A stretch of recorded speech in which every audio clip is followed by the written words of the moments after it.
Konnichiwa. Today I came to Osaka, known as the city of eating until you drop. Osaka is full of delicious food and rich culture. In this video, I'll show you some of the best places to visit in Osaka in about 2 days. So, let's start our trip to Osaka. Our journey begins in the Umeda area, the gateway to Osaka. Connected directly to JR Osaka Station, Grand Front Osaka is a massive commercial complex where you can shop, dine and just hang out. It's also super family friendly. In the wide open Umekita Plaza, you might even catch kids playing in the water fountains. It's one of those rare peaceful spots in the middle of a bustling city. Honestly, even I was tempted to take my shoes off and jump in. But don't worry, I held back. Barely. After a bit of shopping at Grand Front, I started getting hungry, so I headed out for one of Osaka's signature dishes, okonomiyaki. I took a short train ride to Juso, just one stop from Umeda, and went to a legendary place called Negiyaki Yamamoto main store. This spot is famous for inventing negiyaki, a type of savory pancake loaded with green onions. The place is so popular that people line up before it even opens. Inside, experienced staff grilled up okonomiyaki and negiyaki right in front of you on a massive hot plate. No need to cook it yourself. If I tried flipping one of these, I'm pretty sure half of it would end up on the floor. Their signature dish, the deluxe negi, comes packed with squid, beef and pork. Talk about dream team! It's soy sauce based and finished off with a brush of savory sauce and the squeeze of a fresh lemon. The crispy green onions, gooey butter, and juicy meat all come together beautifully. If you're in Osaka, this is one dish you absolutely can't miss. After enjoying my okonomiyaki, I head to one of Umeda's landmarks, the Umeda Sky Building. This building has a unique structure with 2 towers connected at the top. Once you see it, you won't forget it. It looks like a futuristic building, but actually it was completed in 1993. That's a bit surprising, right? The biggest highlight of this building is the floating garden observatory at the top.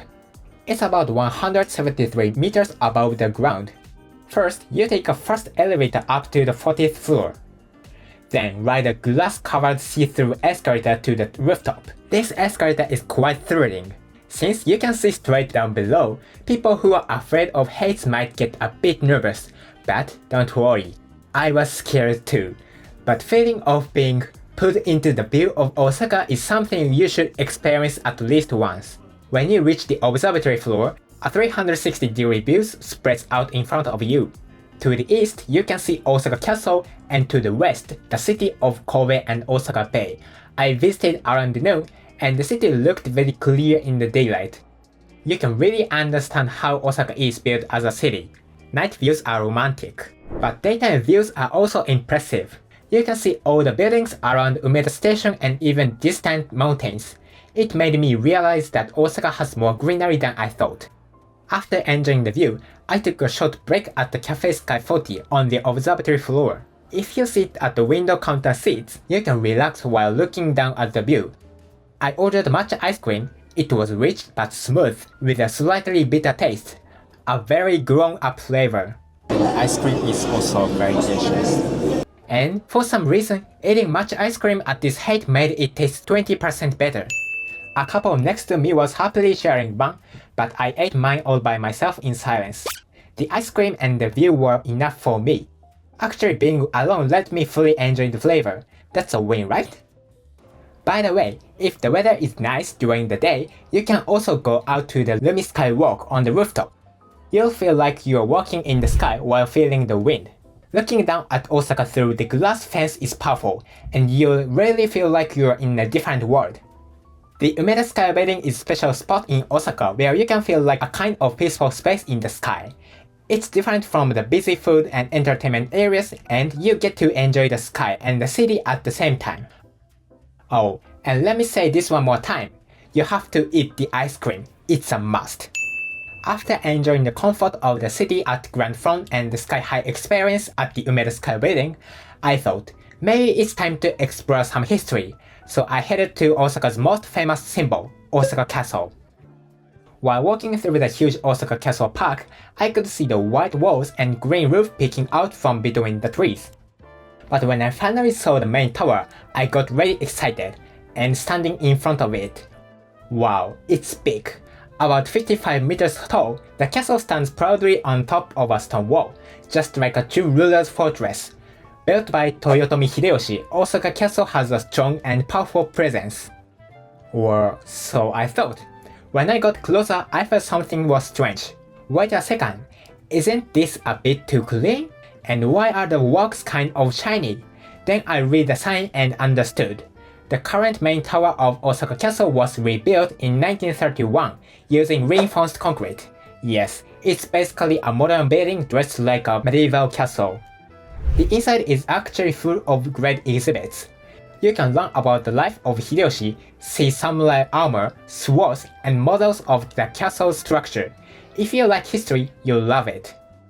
Also, don't miss the view from the top floor of Sub-3.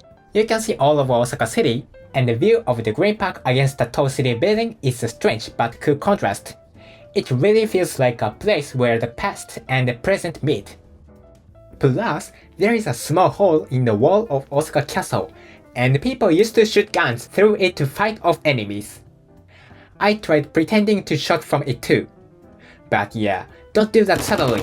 People around you will freak out. Even the security guard gave me a weird look. Even though Osaka Castle is a modern building, it still gives off that samurai era feeling. Maybe that's because it's not just a building, but a place filled with memories and the stories from the past. By the way, what do you think about places like this? Modern inside but historical outside. Does it make you excited? Or do you feel a bit disappointed? Let me know in the comments, and if you know other cool castles to visit, please share. I'm serious, I need ideas for my next trip. After exploring history, it was time to dive back into Osaka's food scene. I took a train south from Osaka Castle and headed to Kumo Market in the Nipponbashi area.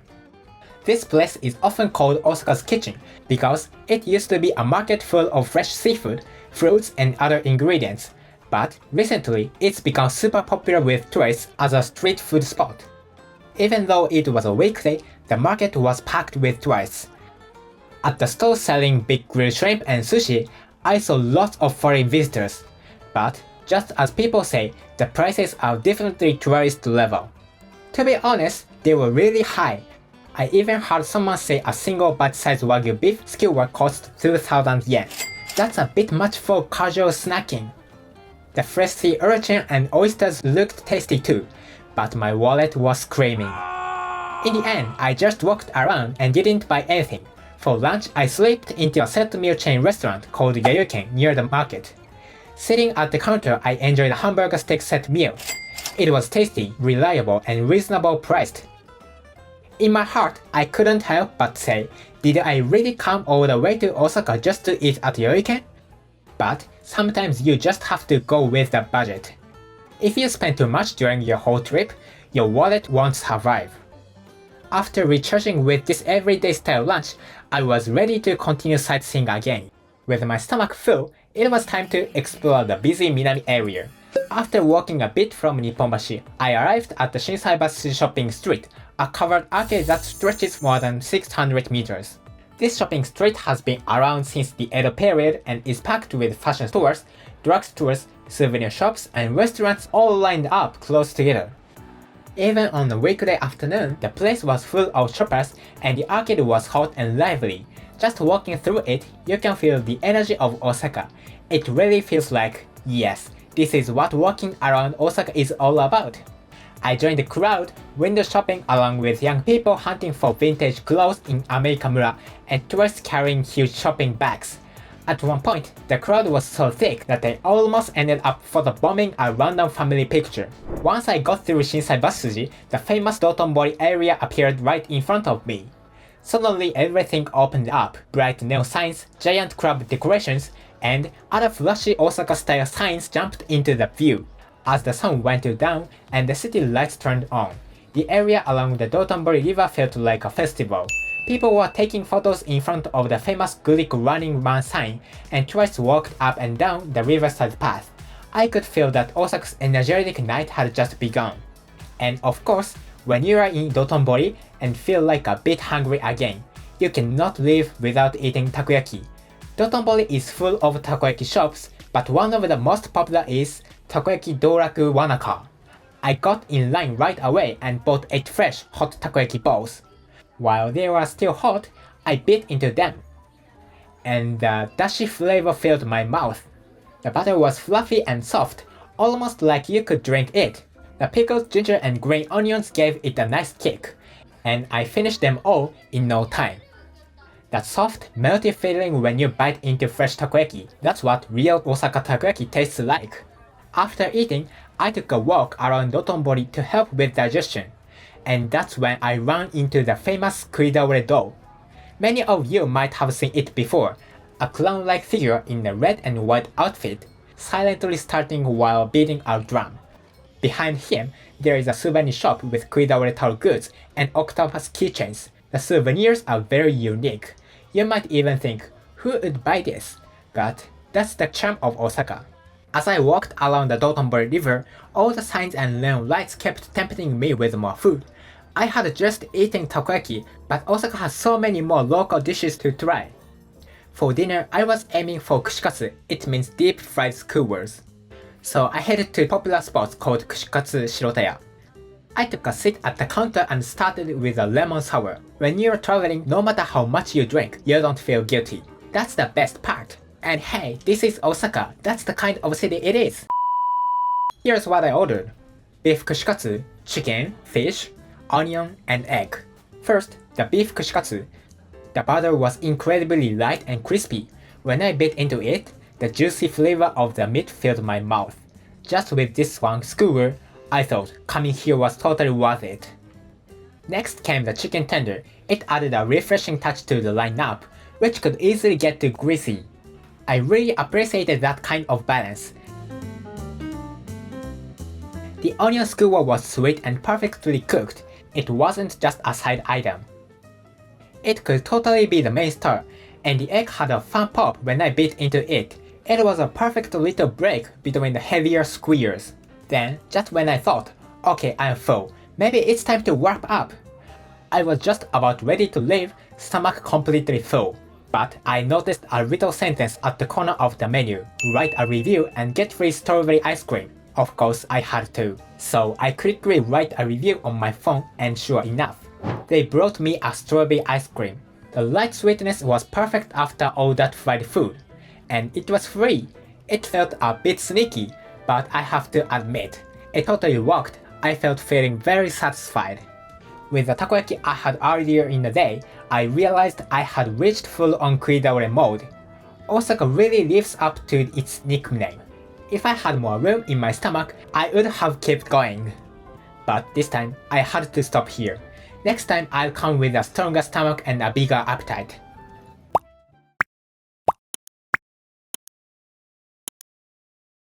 After enjoying Osaka's food and nightmare the day before, I decided to start the next morning with something different. A peaceful visit to temple. I headed to Shitennoji Temple, located in the Tennoji area. This temple is known as one of the oldest Buddhist temples in Japan, founded by Prince Shotoku in the year 593.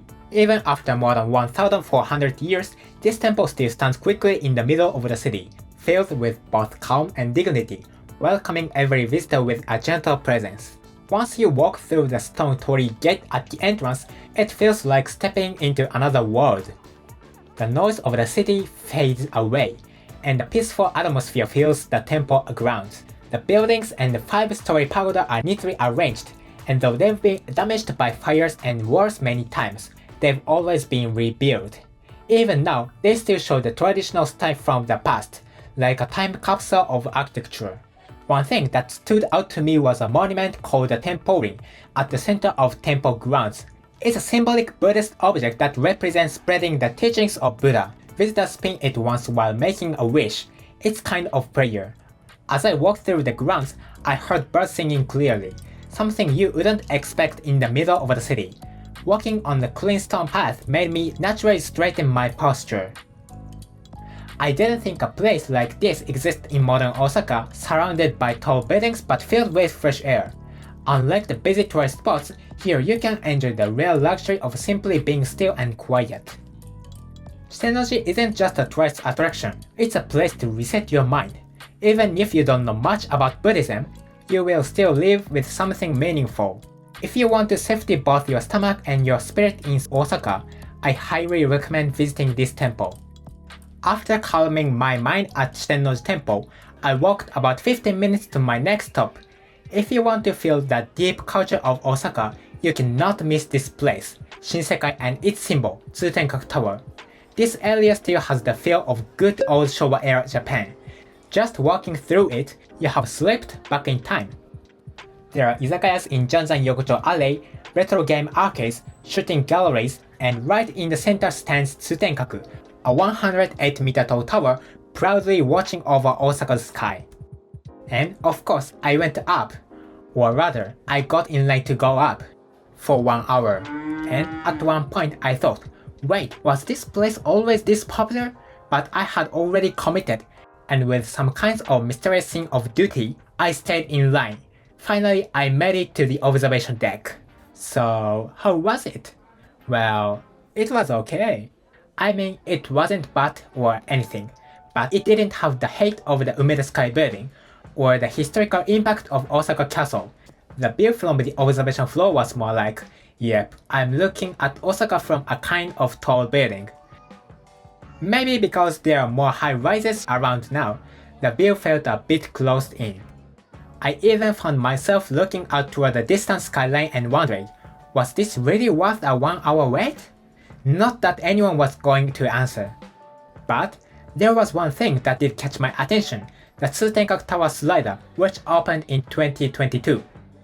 It's a huge special slide that starts on the 5th floor of the observatory and goes outside, stretching 60 meters down like an amusement park ride. I didn't ride it this time because of time, but even watching it from outside looked super fun. Next time, I'm definitely doing it.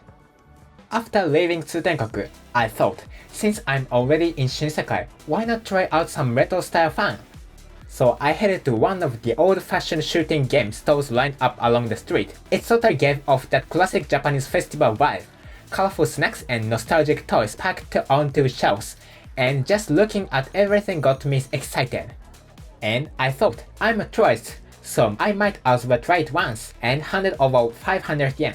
I got Tenkong plates. My targets were the easy-looking plates up front, Pocky, Umaibo sticks, ramen candy. Sweet and simple, right? Well, shot 1, miss. Shot 2, just grazed the top, still a miss. Shot 3, way off. Shot 4, slipped hand, weird angle. Shot 5, got distracted by the stall lady laughing and messed up. For a moment I thought, wait, are these glued down or something? But then I saw an elementary school kid next to me nailing shot after shot, and I realized, nope, it's all on me. Frustrated but determined, I went into the second half. That's when I discovered the trick. Aim slightly below the corner. Shot 6 and 7 hit back to back. The feeling of the prize falling with a thud was way more satisfying than I expected. My brain was basically flooded with adrenaline. Staying focused, I managed to win a total of 4 snacks. Honestly, I used to think these shooting games were just for kids, but I got way more into it than I expected. By the way, I took the snacks back to my hotel and ate them quickly by myself. The taste of victory, absolutely delicious.